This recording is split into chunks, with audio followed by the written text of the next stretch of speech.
여러분 안녕하십니까? 2월 25일 화요일 넘치는 우리 교회 매일 묵상 시작하도록 하겠습니다. 오늘 본문 말씀은 누가복음 6장 39절부터 49절까지 말씀입니다. 우리가 계속 묵상하고 있는 누가복음의 말씀은 마태복음 5, 6, 7장에 나오는 산상설교 내용과 같습니다. 물론 표현적인 그 차이가 있거나 단어적인 차이가 있긴 하지만 기본적으로 같은 내용이라고 보시면 됩니다. 그러니까는 마태가 들었던 그 산상설교의 말씀, 그리고 누가가 직접 들은 거 아닐 거니까 여러 자료들을 참고해서 기록한 내용들이라고 보시면 됩니다. 뭐 이 말씀이 다르고 저 말씀이 다르고 이것은 아니고요. 여러 군데에서 하신 예수님의 말씀을 종합한 것일 수도 있고요. 또 어느 시점에서 설교를 길게 하신 것들을 정리해 놓은 걸 수도 있고요. 그러니까 이 마태복음하고 비교해서 누가복음이 뭐가 다르다, 이거보다 더 중요한 건 그 내용이 무엇인가를 아는 것이 더 중요하거든요. 마태복음과 누가복음의 산상설교의 차이, 뭐 이런 것들에 대해서 우리가 연구하고 우리가 그걸 뭐 추적하고 왜 그런지 밝히고, 저는 사실 이 정도까지는 할 필요 없다고 생각합니다. 그건 이제 신학자들이 해야 될 일인 거고요. 교수님들이 해주시면 되는 거고요. 우리는 이 본문 안에 있는 내용이 어떤 것인가, 우리가 적용할 점은 무엇인가, 이걸 묵상하는 게 훨씬 중요하다고 생각합니다. 공부를 하지 말라는 것이 아니에요. 차이점이 없다는 것도 아니고 그게 왜 있는지 궁금해하지 말라는 것도 아닙니다. 다만 그런 것들에 빠지다 보면 진짜 본문이 우리에게 이야기하는 것들을 놓칠 수가 있다라는 겁니다. 저는 여러분들이 신학자의 길로 가거나 뭐 교수님, 뭐 역사신학, 뭐 성경신학 이런 게 할 게 아닌 이상에는 본문이 우리에게 해주시는 말씀에 충실한 게 훨씬 더 중요하다고 생각합니다. 그러니 여러분, 본문을 여러 번 읽고 이 말씀이 우리에게 어떤 묵상거리를 주는지, 어떻게 적용해야 되는지 요거에 좀 더 집중해 주시기를 부탁을 드립니다.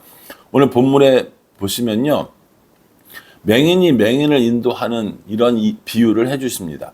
여러분, 맹인이 맹인을 인도할 수가 있나요? 없죠. 요즘에는 이 맹인이란 말을 쓰지 않고 시각장애인이란 말을 쓰고 있습니다. 그러나 성경이 일단 쓴 내용대로 저는 얘기를 할게요. 맹인이 맹인을 인도하는 건 불가능하다라는 겁니다. 이게 무슨 말이냐면, 잘 알지 못하는 스승이 잘 알지 못하는 이 제자를 인도하는 것이 가능하냐? 이게 안 된다라는 거거든요. 저는 수학을 잘 못합니다. 옛날부터 못했고 지금도 잘 못합니다. 저한테 수학을 누구에게 가르치라고 하면 아마 저는 못 가르칠 것 같거든요. 저는 초등학교 6학년 그 도형 문제 이런 것도 사실 잘 못 풉니다. 기본적으로 머릿속에 이 수학적인 사고방식이 장착되어 있지 않는 것 같아요. 그래서 아이들의 이렇게 문제집 푸는 거 한번 들여다보면 모르겠어요. 아무리 해도 풀어지지 않습니다. 근데 제가 수학을 누군가에 가르친다 생각해 보십시오. 저도 바보가 되고 그 사람도 바보가 되는 거란 말입니다. 이런 식으로 하나님의 말씀을 온전히 알지 못하는데 그 하나님 말씀을 가르치는 경우, 이런 것들을 이야기하면서 선생이 제자보다 높지 못하는데 선생과 같기만 해도 훌륭한 거다라고 이야기를 해줘요. 그러면서 우리에게 이야기하는 게 뭐냐면 42절에 너는 내 눈 속에 있는 들보를 보지 못하면서 어찌하여 형제에게 말하기를 형제여 나로 내 눈 속에 있는 티를 빼게 하라 할 수 있느냐. 외식하는 자여 먼저 내 눈 속에서 들보를 빼라. 그 후에야 내가 밝히 보고 형제의 눈 속에 있는 티를 빼리라. 이렇게 얘기합니다. 티가 뭐냐면 조그만 먼지, 요만한 먼지가 눈에 들어간 거예요. 근데 그걸 본 사람 눈에는 뭐가 있냐면 들보가 있다고 합니다. 들보가 뭐냐면요, 소위 말하는 대들보 같은 기둥 있지 않습니까? 그만한 게 들어있는 거예요. 대들보가 눈을 딱 가리고 있는데 이렇게 보면서 아, 너의 눈에 티가 있으니까 내가 꺼내줄게 라고 이야기한다라는 겁니다. 자기 자신의 모습은 보지 못하고 자기 자신은 알지 못하고 다른 사람들의 것을 지적하고 다른 사람들을 고치려고 하는 그런 모습을 이야기하고 있다라는 겁니다. 이걸 예수님이 뭐라고 이야기하냐면 외식한다고 얘기합니다. 외식은 밖에 나가서 사 먹는 음식이 아니고요. 다른 사람들에게 의롭게 보이기 위해서 행동하는 겁니다. 내가 믿음 있는 척, 내가 신앙 있는 척, 뭐 내가 능력 있는 척, 내가 다 아는 척 이렇게 하면서 다른 사람들에게 옳게 보이기 위해서 행동하는 모든 것들을 외식이라고 얘기합니다. 예수님께서는 이 외식하는 자들을 엄청 뭐라고 하셨어요. 왜냐하면 이 사람은 삶과 그리고 아는 것이 따로인 사람들인 거거든요. 아는 건 알아요. 아는 건 너무 잘합니다. 그러나 그대로 살지 않는 사람들이라는 것이죠. 예수님께서 우리에게 말과 행동이 다른 사람들, 이렇게 외식하는 사람들의 죄를 철저하게 지적하면서 말과 행동이 다르게 살지 않기를 끊임없이 권면해 주십니다. 그래서 이 외식하는 자여 하면서 너의 잘못은 보지 못하면서 왜 다른 사람들의 잘못을 보느냐라고 이렇게 이야기를 합니다. 그 당시 바리새인들과 서기관들은 다른 사람들의 신앙을 판단하고 다른 사람들의 믿음을 재면서 그들을 정죄하고 죄 있다고 하는 거죠. 이런 일들을 수도 없이 했다라는 겁니다.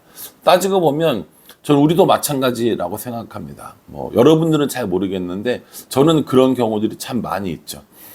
설교할 때 보십시오. 세상 거룩하고 세상 믿음 있고 정말 세상 모든 걸 다 아는 것처럼 그렇게 얘기하지만 실상 저의 삶을 저 자신이 들여다봐도 설교한 대로 살지 못하는 일이 부지기수고요. 말씀 읽은 대로 살지 못하는 것들이 부지기수라는 겁니다. 그래서 저 스스로가 외식하는 자로 살아갈 가능성이 매우 높다라는 것을 저는 잘 알고 있습니다. 저는 이렇게 적용하지만 또 여러분들은 어떻게 적용하시겠어요? 사람의 마음은 누가 알아요? 하나님이 아십니다. 저 자신도 제 마음을 다 모를 때가 너무 많은 것 같은데 어떻게 다 다른 사람들의 마음까지 알겠습니까? 그러니까 우리는요, 다른 사람의 믿음이 어떠한지, 다른 사람의 신앙이 어떠한지 그걸 생각하고 판단하기에 앞서서 나는 하나님께 어떤 모습을 가지고 있는지 이걸 아는 것이 훨씬 더 중요하다고 생각합니다. 그러니 여러분, 오늘 예수님이 하신 말씀처럼 외식하는 자 되지 않고 스스로를 들여다보는 우리가 되었으면 정말 좋겠습니다. 또요, 43절에 못된 열매 맺는 좋은 나무가 없고 또 좋은 열매 맺는 못된 나무가 없느니라 이렇게 얘기합니다. 이게 뭐예요? 열매로 알리라.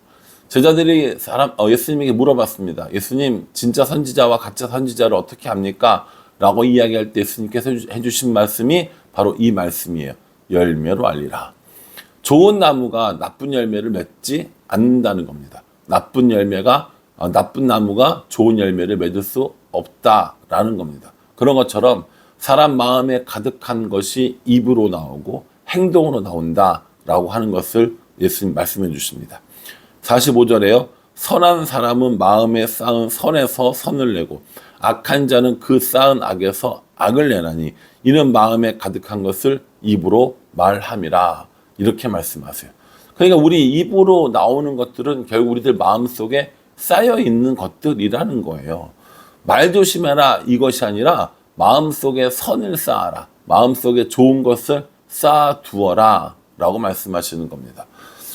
열매로 알리라 라고 이야기하셨잖아요. 그러니까 그 열매가 드러나는 게 뭐예요? 그게 우리 입술의 열매가 된다라는 겁니다. 우리 행동의 열매가 된다라는 거죠. 마음에 좋은 것이 쌓여 있는데 나쁘게 말하거나 나쁘게 행동할 수 없다라는 거예요. 마음속에 나쁜 것들이 쌓여 있는데 좋은 열매를 맺는 것처럼 하는 걸 뭐라고 그러는 거예요? 그걸 외식이라고 이야기한다라는 거예요. 그러니 좋은 열매 맺기 위해서 좋은 나무가 되어지는 것. 이것이 예수님께서 우리에게 말씀해 주시는 일이라는 겁니다. 저의 행동이나 저의 말이나 저의 삶이나 이런 열매로 나타나는 것들이 얼마나 선한가 이걸 생각해 보면 제 마음속에 무엇이 쌓여 있는지가 드러나게 된다라는 겁니다. 좋은 열매 맺는 사람이었으면 좋겠어요. 속에 좋은 것이 없는데 좋은 열매 맺는 이런 사람 아니고 이런 거짓되고 외식적인 사람이 아니라 좋은 열매를 맺는 것이 내 마음속에 좋은 것이 쌓여있기 때문인 그런 사람이었으면 좋겠습니다. 그래서 마음속에 점점 더 좋은 것들, 선한 것들, 하나님을 쌓아두면, 하나님 말씀을 쌓아두면 정말 좋겠다라는 생각을 해봅니다. 저도 그렇고 여러분들도 그렇고요. 이렇게 살았으면 정말 좋겠습니다.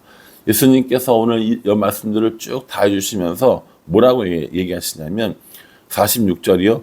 너희는 나를 불러 주여 주여 하면서도 어찌하여 내가 말하는 것을 행하지 아니하느냐 라고 이렇게 말씀하십니다. 좀 뜨끔하죠. 뜨끔하죠. 예수님을 따른다고 이야기합니다. 예수님을 사랑한다고 이야기합니다. 예수님이 내 삶의 주인이라고 말을 합니다. 그런데 실제로 우리의 삶 가운데 예수님을 내 삶의 주인으로 모시고 사는 열매가 나타나는지, 내가 정말 예수님의 제자로 사는 열매가 나타나는지, 이거 정말 생각해 보라는 거거든요. 주여 주여 하면서도 말하는 것을 행하지 않아요. 주여 주여 하면서도 말하는 것을 지키지 않아요.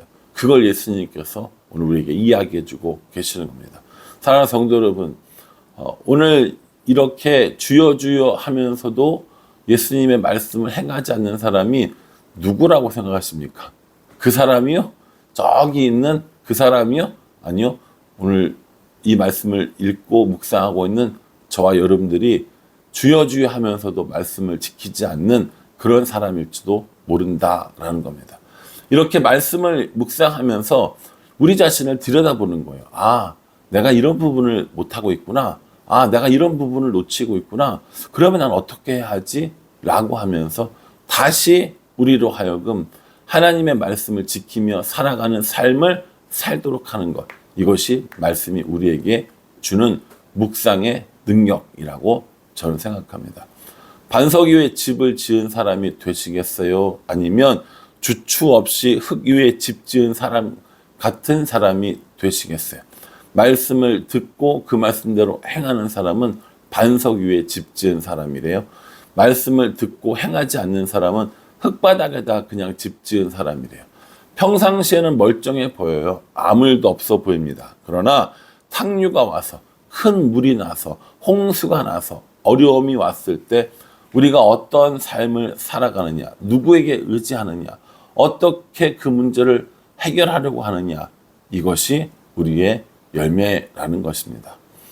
자주 드리는 말씀이지만 평온할 때는 우리의 어떤 신앙의 정도를 알지 못합니다. 얼마나 믿음이 있는지, 얼마나 신앙이 있는지 우리 알지 못합니다. 근데 언제 알 수 있어요? 큰 홍수가 나고, 큰 어려움이 있고, 큰 고통이 올 때 우리가 그 어려움과 홍수와 같은 일들을 어떻게 대처하는가.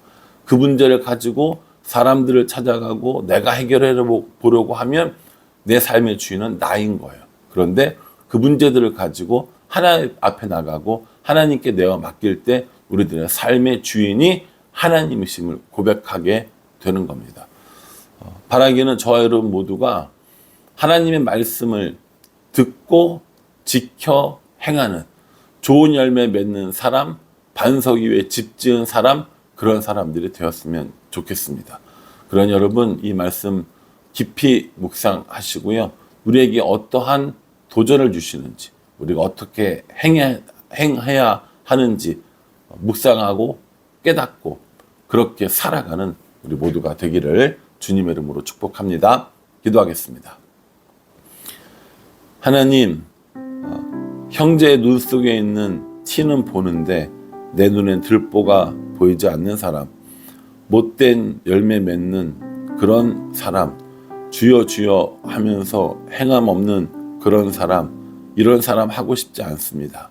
그러니 우리들로 하여금 하나님 말씀을 읽고 묵상하고 실천하며 살아가는 삶을 살도록 도와주시옵소서.